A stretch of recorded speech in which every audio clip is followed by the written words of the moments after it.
रतन टाटा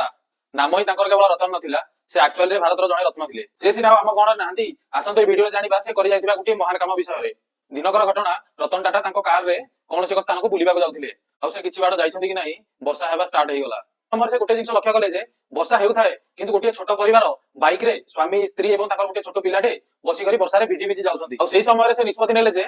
भारतर गरीब लोक मानक पई गोटे कार लॉन्च करिवे एई कार रो दाम बहुत कम रहइबो तापरे रतन टाटा 2008 मसिया रे टाटा नानो को लॉन्च करथिले जहार सेलिंग प्राइस थिला 1 लाख टंका तो अनफॉर्चुनेटली टाटा नानो को अधिक लोक किनिले ही नाही माने भाबुथिबे लाख टंका रे गोटे नुवा कार मिलुची ताले लोक माने किनिलेनी कोन भाई भारत रे लोक माने कार को निजर स्टेटस सिंबल बोली भाबंती तापर ठारू टाटा नानो को गरीबर गाड़ी कि लाख टंका कहि प्रयास करा गला एथि पई टाटा नानो को बहुत लोक किनिले नाही एवं धीरे धीरे तार सेलिंग कम होई कि 2017 मसिया रे पूरा पूरी बंद हेगला मु चाहे एभली महान व्यक्ति को भारत रत्न मिलु बोली जदि आपण माने भी चाहंती कि रतन टाटा को भारत रत्न मिलु बोली ताले एबे कमेंट बॉक्स में जाई कमेंट करंतु आ ई वीडियो टाको एबे ही शेयर करंतु।